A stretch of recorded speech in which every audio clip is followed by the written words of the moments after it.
Well, I was so hungover.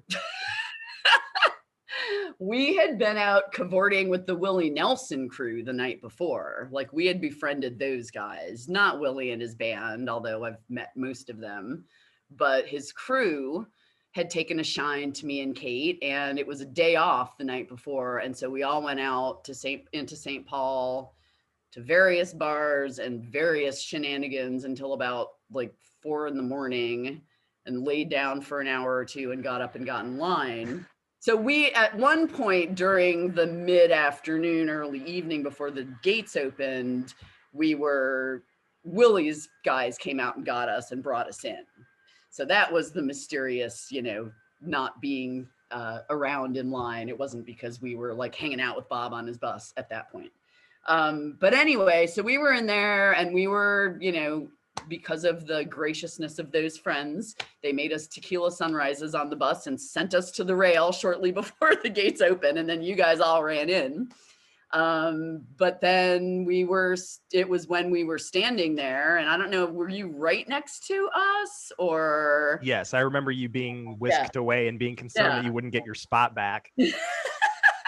Well, that was just confusing because, Bob's dude came out and was like, you need to come with me. And we were like, why? Like, we're here. You're going to Bob Dylan jail.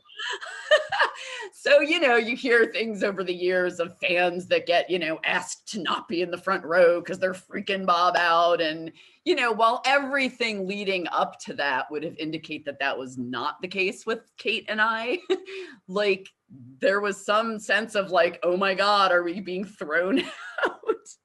But then he was like, you'll get your spots back, don't worry. So then I knew that we were going to be taken to meet Bob, and I think I probably almost fainted.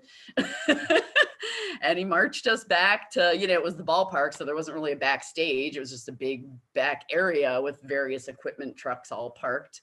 And sort of marched us along, and Kate looked back at me and we're like, oh my God, what's happening? And then at one point, the stage manager guy who took us back there stopped us and turned around and he said, Bob wants to talk to you. Just listen to what he has to say.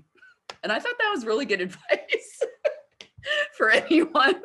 Like, you don't want to go in there just blabbing off at Bob, and if you're nervous, you might start doing that. So that was like his kindly gesture to try to but anyway, so then we rounded the corner of a bus or equipment truck or something, and there's good old Bob standing, smoking a cigarette.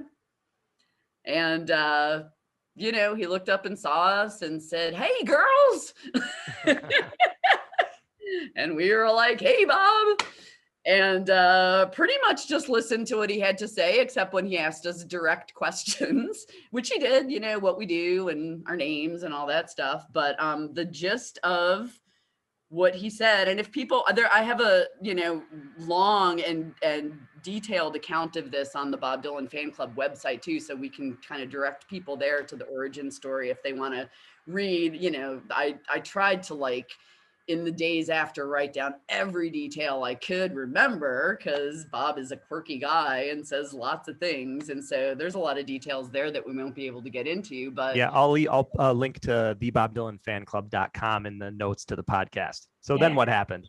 So then he pretty quickly on said, first he just said, hey, thanks for coming to so many shows and I love seeing you out there.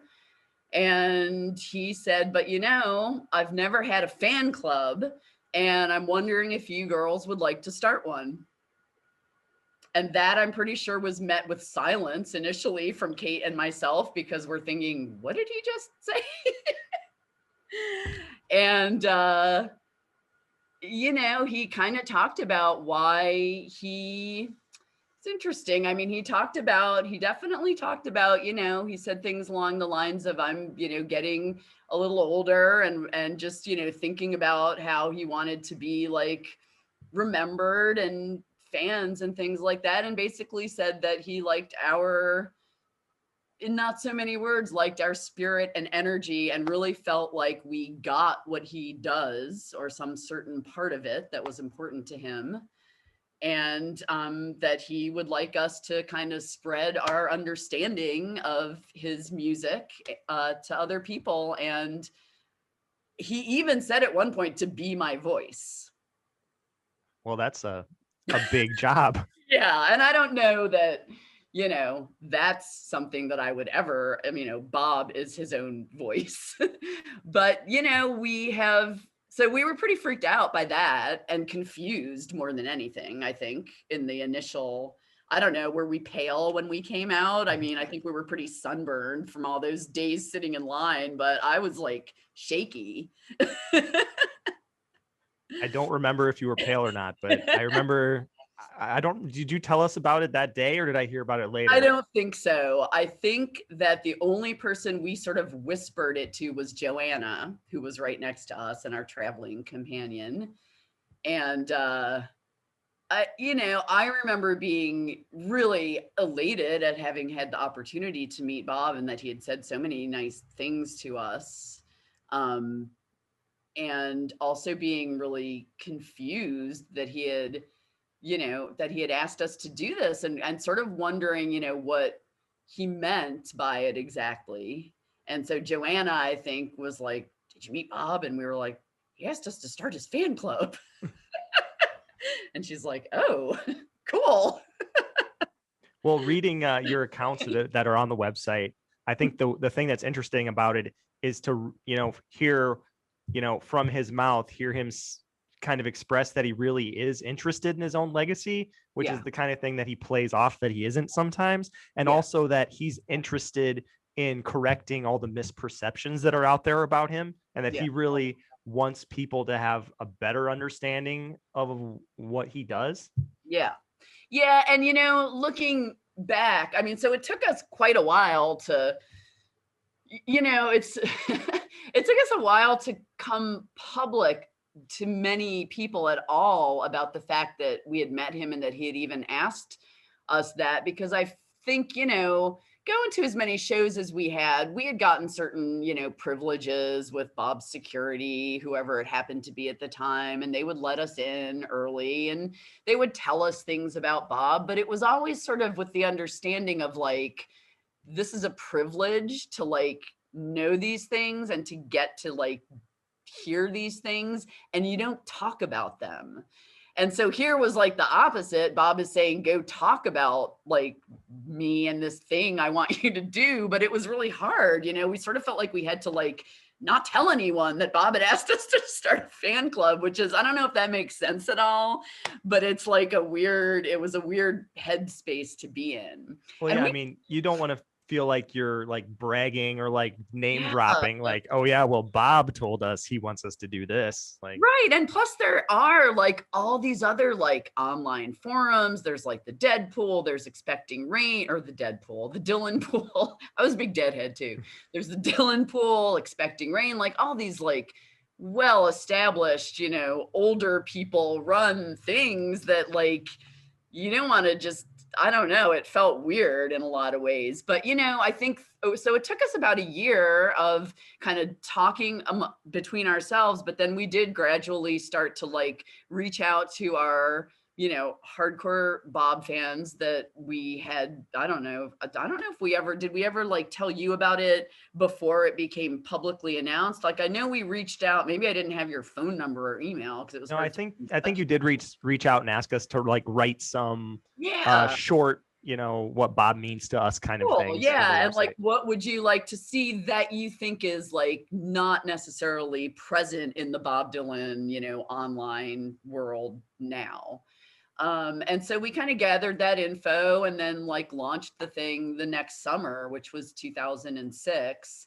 Still not, but so the things that have always sort of been our driving forces have been the things that in talking to Bob, we felt like he, appreciated about our appreciation of him. So we definitely have always focused on like the live music component. We've tended to focus, especially early on, things kind of get away from you in social media and take on their own life of their own with 45,000 participants, but we still try to steer it, focus a lot on the now Bob, the modern Bob.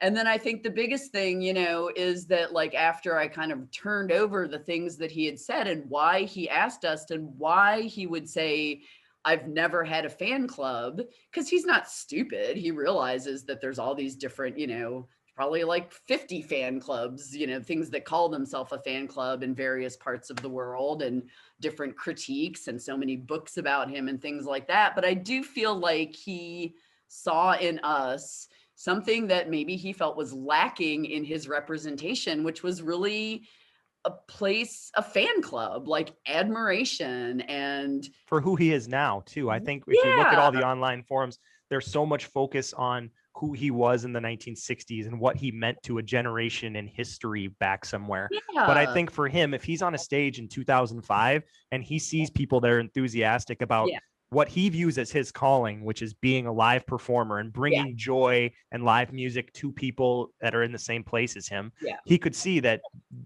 these were people that were really getting the now yeah, Bob.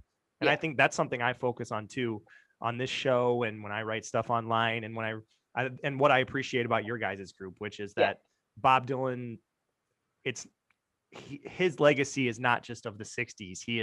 His legacy is about what he's done since he was 21 years old all the way up to now, and all the yeah, changes he's gone through and yeah, all the music he's brought us all through the years, live and in studio. yeah, yeah. So yeah, so that's, the basic story of it. And it's been just a blessing to be, asked to do something for the, person I love the most in the world. I mean, other than my mom and dad. Um,